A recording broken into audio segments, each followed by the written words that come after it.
ಮಿತ್ರ ಸಹರಾಜನ ಕಥೆ. ಶ್ರೀ ಗುರುಭ್ಯೋ ನಮಃ. ಅಧ್ಯಾಯ 7. ಭಕ್ತನಾದ ನಾಮಧಾರಕನನ್ನು ಉದ್ದೇಶಿಸಿ ಸಿದ್ಧಮುನಿಗಳು ಗೋಕರ್ಣ ಕ್ಷೇತ್ರದ ಮಹಿಮಾ ಪ್ರಸಂಗಗಳನ್ನು ನಿರೂಪಿಸುತ್ತಾ ತೊಡಗಿದರು. ತ್ರೇತಾಯುಗದಲ್ಲಿ ನಡೆದ ಕಥೆ ಇದು. ಇಕ್ಷ್ವಾಕು ವಂಶಕ್ಕೆ ಸೇರಿದ ಮಿತ್ರ ಸಹನೆಂಬ ರಾಜನಿದ್ದನು. ಆತನಿಗೆ ಮಂದಯಂತಿ ಎಂಬ ಪತಿವ್ರತೆಯಾದ ಧರ್ಮಪತ್ನಿ ಇದ್ದಳು. ರಾಜನು ದಕ್ಷ ಆಡಳಿತಗಾರನೂ ಜ್ಞಾನಿಯೂ ಆಗಿದ್ದನು. ಒಮ್ಮೆ ಆತನು ವಿನೋದಕ್ಕೆಂದು ಬೇಟೆಯ ನಿಮಿತ್ತ ಕಾಡಿಗೆ ಹೋದನು. ಆಗ ಇಬ್ಬರು ರಾಕ್ಷಸರು ಆತನಿಗೆದುರಾಗಿ ದಾಳಿ ಮಾಡಿದರು. ಅವರಿಗೆ ಒಬ್ಬನು ರಾಜನ ಬಾಣಕ್ಕೆ ಸಿಕ್ಕಿ ಮೃತನಾದನು. ಇನ್ನೊಬ್ಬನು ಓಡಿ ಹೋದನು. ಬೇಟೆಯ ನಂತರ ರಾಜನು ತನ್ನ ಅರಮನೆಗೆ ಹಿಂದಿರುಗಿದನು. ಇತ್ತ ತಪ್ಪಿಸಿಕೊಂಡು ಓಡಿ ಹೋದ ರಾಕ್ಷಸನು ತನ್ನ ಸ್ನೇಹಿತನನ್ನು ಕೊಂದ ರಾಜನ ಮೇಲೆ ಸೇಡು ತೀರಿಸಿಕೊಳ್ಳಲೇಬೇಕೆಂಬ ಇಚ್ಛೆಯಿಂದ ಮಾನವನಂತೆ ಮಾಯರೂಪದಿಂದ ರಾಜ ಮಿತ್ರಸಹನನ ಅರಮನೆಗೆ ಬಂದನು. ಅಲ್ಲಿ ಕೆಲಸದವನಂತೆ ಸೇರಿ ಉಳಿಗ ಮಾಡಿಕೊಂಡು ಉತ್ತಮ ಸಮಯಕ್ಕಾಗಿ ಎದುರು ನೋಡತೊಡಗಿದನು. ಹೀಗಿರಲು ಅವನೆನೆಸಿದ ಕಾಲ ಒದಗಿ ಬಂತು. ಅಂದು ರಾಜನ ಅರಮನೆಯಲ್ಲಿ ಪಿತೃಶ್ರಾದ್ದ. ವಸಿಷ್ಠರು ಮೊದಲಾದ ಕುಲಗುರುಗಳೆಲ್ಲ ಆಹ್ವಾನಿತರು ಅಲ್ಲಿ ಸೇರಿದರು. ಮಾಯಾವಿ ರಾಕ್ಷಸನು ಮಾನವನಂತೆ ಅಲ್ಲಿ ಉಳಿಗಕ್ಕೆ ಸೇರಿಕೊಂಡಿರುವ ವಿಷಯ ತಿಳಿಯದ ರಾಜನು ಅವನನ್ನು ಪಾಕಶಾಲೆಯ ಮೇಲ್ವಿಚಾರಣೆಗೆಂದು ನೇಮಿಸಿದನು. ಈ ಸಂದರ್ಭವನ್ನು ಉಪಯೋಗಿಸಿಕೊಂಡ ಆ ಮಾನವರೂಪಿ ರಾಕ್ಷಸನು ಅಂದಿನ ಅಡಿಗೆಯಲ್ಲಿ ನರಮಾಂಸವನ್ನು ಬೆರೆಸಿ ಅಲ್ಲಿಂದ ಕಣ್ಮರೆಯಾದನು. ಶ್ರಾದ್ದ ಮುಗಿದ ನಂತರ ಬ್ರಾಹ್ಮಣರು ಭೋಜನ ಶಾಲೆಯಲ್ಲಿ ಕುಳಿತರು. ಮಾಡಿದ ಅಡುಗೆಯನ್ನು ಬಡಿಸಲು ಮುಂದಾದಾಗ ಭೋಜನ ಪಾತ್ರೆಯಲ್ಲಿ ತುಂಬಿದ್ದ ನರಮಾಂಸವನ್ನು ಕಂಡು ಋಷಿಗಳು ರಾಜನ ಮೇಲೆ ಸಿಟ್ಟಿಗೆದರು. ವಸಿಷ್ಠರು ಕೋಪನಿಷ್ಠರಾಗಿ, ದುರ್ದಾತ್ಮ, ನೀಚ, ನೀನು ರಾಜ, ಆದರೆ ನೀನು ಮಾಡಿದ ಈ ಪಾಪ ಕೃತ್ಯದಿಂದ ರಾಕ್ಷಸ ಜನ್ಮ ತಾಳು ಎಂದು ಶಪಿಸಿಯೇ ಬಿಟ್ಟರು. ಬ್ರಾಹ್ಮಣರ ಭೋಜನ ಅಲ್ಲಿಗೆ ನಿಂತಿತು. ಎಲ್ಲರೂ ಎದ್ದು ಹೊರಟರು. ವಸಿಷ್ಠರ ಶಾಪದಿಂದ ರಾಜನು ತತ್ತರಿಸಿ ಹೋದನು. ತನ್ನ ತಪ್ಪಿಲ್ಲದಿದ್ದರೂ ತನಗೆ ಶಾಪ ನೀಡಿದ ವಸಿಷ್ಠರನ್ನು ಪ್ರತಿಶಪಿಸಲು ಮುಂದಾಗಿ ನಿಂತನು. ಹೀಗೆ ನಡೆದ ಗದ್ದಲದಿಂದ ಎಲ್ಲರೂ ಭ್ರಾಂತರಾಗಿ ನಿಂತರು. ಆಗ ರಾಜನ ಪತ್ನಿಯು ತನ್ನ ಗಂಡನ ಬಳಿಗೆ ಬಂದು, ಸ್ವಾಮಿ, ಗುರುಗಳನ್ನು ಶಪಿಸಿ ಮತ್ತಷ್ಟು ಆಗ್ರಹಕ್ಕೆ ತುತ್ತಾಗದಿರಿ. ವಸಿಷ್ಠರಲ್ಲಿ ಕ್ಷಮೆ ಬೇಡಿ ಶಾಪದಿಂದ ಮುಕ್ತರಾಗುವ ಮಾರ್ಗ ತಿಳಿಯಿರಿ ಎಂದು ನುಡಿದಳು. ಶಾಂತನಾದ ಅರಸನು ತನ್ನ ಕೈಯಲ್ಲಿನ ಶಾಪಜಲವನ್ನು ತನ್ನ ಕಾಲುಗಳ ಮೇಲೆಯೇ ಪ್ರೋಕ್ಷಿಸಿಕೊಂಡು ಬಿಟ್ಟನು. ಇದರಿಂದ ಅವನ ಪಾದಗಳು ಕಪ್ಪಾದವು. ಅಂದಿನಿಂದ ಅವನು ಕಲ್ಮಷಪಾದನೆಂಬ ಹೆಸರಿನಿಂದ ರಾಕ್ಷಸ ರೂಪದಲ್ಲಿ ಇರುವಂತಾಯಿತು. ಮಂದಯಂತಿಯು ವಸಿಷ್ಠರಿಗೆ ಭಕ್ತಿಯಿಂದ ನಮಸ್ಕರಿಸಿ ನಿರಪರಾಧಿಯಾದ ತನ್ನ ಪತಿಯನ್ನು ಕ್ಷಮಿಸಬೇಕೆಂದು ಬೇಡಿದಳು. ಮಹರ್ಷಿಗಳು, ಮಹಾರಾಣಿ, ಒಮ್ಮೆ ಕೊಟ್ಟ ಶಾಪವನ್ನು ಹಿಂತೆಗೆದುಕೊಳ್ಳಲು ಸಾಧ್ಯವಿಲ್ಲ. ಶಾಪದ ಅವಧಿಯನ್ನು ಕಡಿಮೆ ಮಾಡಬಹುದಷ್ಟೇ. ನಿನ್ನ ಪತಿಯು ಕೇವಲ 12 ವರ್ಷ ಮಾತ್ರ ರಾಕ್ಷಸನಾಗಿದ್ದು ಮತ್ತೆ ಮೊದಲನೆಯಂತೆ ಆಗುತ್ತಾನೆ ಎಂದು ನುಡಿದು ಅಲ್ಲಿಂದ ಹೊರಟರು.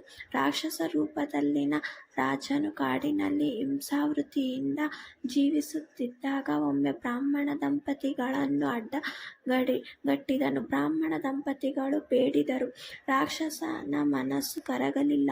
ಅವನು ಬ್ರಾಹ್ಮಣನನ್ನು ಭಕ್ಷಿಸಲು ಹೊರಟನು. ಆತನ ಪತ್ನಿಯು ಬೇಡಿಕೊಂಡರೂ ಬಿಡದೆ ಬ್ರಾಹ್ಮಣನನ್ನು ತಿಂದು ಅವನ ಮೊಳೆಗಳನ್ನು ಅಲ್ಲಿಯೇ ಬಿಟ್ಟನು. ಆಗ ಬ್ರಾಹ್ಮಣನ ಪತ್ನಿಯು ತನ್ನ ಪಾತಿವ್ರತ್ಯದ ಮಹಿಮೆಯಿಂದ ಈ ರಾಕ್ಷಸ ಪೂರ್ವ ವೃತ್ತಾಂತವನ್ನು ತಿಳಿದು, ಅಂದಮನೆ, 12 ವರ್ಷಗಳ ನಂತರ ನೀನು ರಾಜನಾದಾಗ ನಿನ್ನ ಪತ್ನಿಯನ್ನು ಮುಟ್ಟಿದ ಕೂಡಲೇ ನಿನಗೆ ಸಾವು ಬರಲಿ ಎಂದು ಶಪಿಸಿದಳು. ಕಲ್ಮಷಪಾದನು ಕಾಡಿನೊಳಗೆ ಹೊರಟು ಹೋದನು. ಬ್ರಾಹ್ಮಣನ ಪತ್ನಿಯು ತನ್ನ ಪತಿಯ ಆಸ್ತಿಗಳನ್ನು ಸೇರಿಸಿ ಅದರ ಜೊತೆಗೆ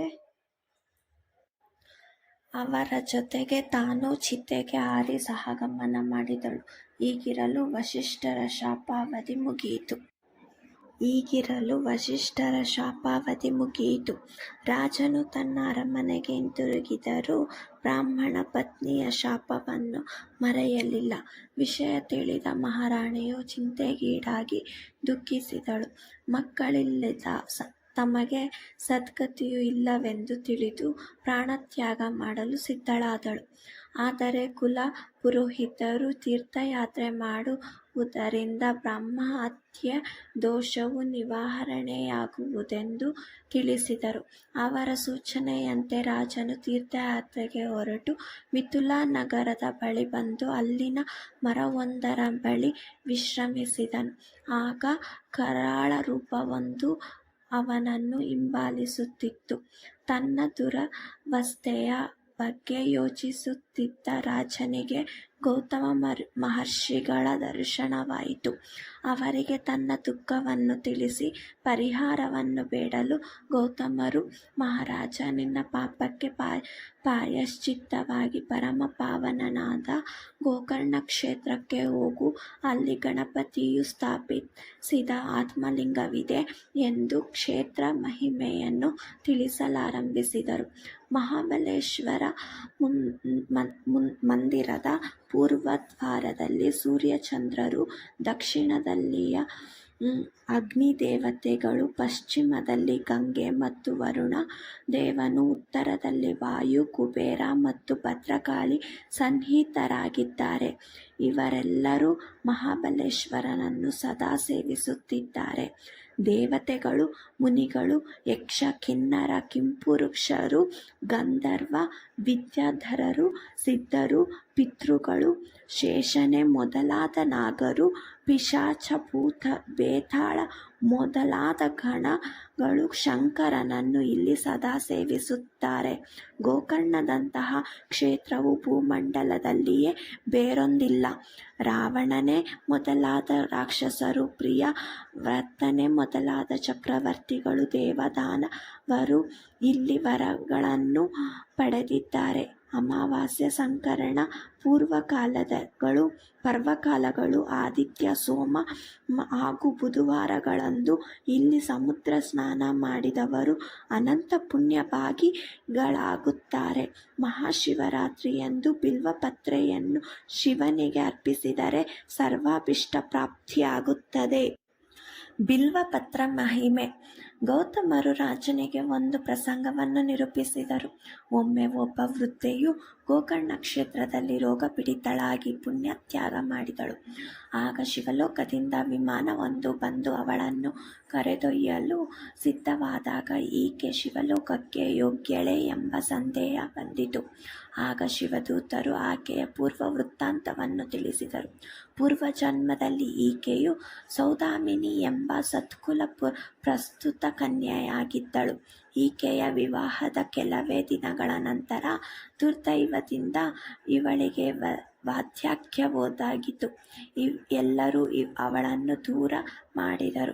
ಕಡೆಗೆ ಆಕೆ ಒಬ್ಬ ನಿಚುಕಲದವನ ಜೊತೆ ಸೇರಿದಳು.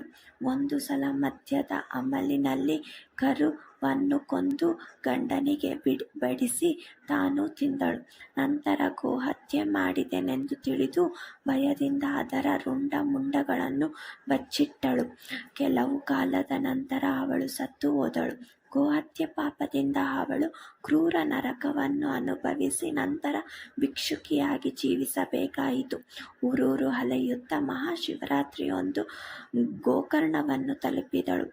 ಅಂದು ಉಪವಾಸದ ದಿನವಾದ್ದರಿಂದ ಯಾರೂ ಅವಳಿಗೆ ಭಿಕ್ಷೆ ನೀಡಲಿಲ್ಲ. ಕಡೆಗೆ ಒಬ್ಬಾತನ ತನ್ನಲ್ಲಿದ್ದ ಬಿಲ್ವಪತ್ರೆಯ ಗೊಂಚಲನ್ನು ಆಕೆಯ ಪಾತ್ರೆಗೆ ಹಾಕಿದನು. ಇದನ್ನು ತಿನ್ನುವುದೇ ಎಂದು ಕೋಪದಿಂದ ಅವಳು ಎಸೆದಾಗ ಅದು ಆಕಸ್ಮಿಕವಾಗಿ ಶಿವಲಿಂಗದ ಮೇಲೆ ಬಿದ್ದು ಆಯಾಚಿತವಾಗಿ ಅದರ ಫಲವನ್ನು ಅವಳಿಗೆ ದೊರಕಿತು. ಆದ್ದರಿಂದ ನಾವು ಅವಳನ್ನು ಒಯ್ಯಲು ವಿಮಾನವನ್ನು ತಂದಿದ್ದೇವೆ ಎಂದರು. ಹೀಗೆ ಚಂಡಾಲ ಸ್ತ್ರೀಯು ಮೋಕ್ಷ ಪಡೆದಳು ಎಂಬಲ್ಲಿಗೆ ಮಿತ್ರ ಸಹನೆ ತಾರಕನಿಗೆ ಗೌತಮ ಮಹರ್ಷಿಗಳು ಹೇಳಿದ ಗೋಕರ್ಣ ಕ್ಷೇತ್ರದ ಮಹಿಮೆಯನ್ನು ಸಿದ್ಧಮುನೀಂದ್ರರು ನಾಮಧಾರಕನಿಗೆ ಹೇಳಿದರು ಎಂಬಲ್ಲಿಗೆ ಮಿತ್ರಸಹರಾಜನ ಕಥೆ ಎಂಬ ಶ್ರೀ ಗುರುಚರಿತ್ರೆಯ 7ನೆಯ ಅಧ್ಯಾಯವು ಸಂಪೂರ್ಣವಾಯಿತು.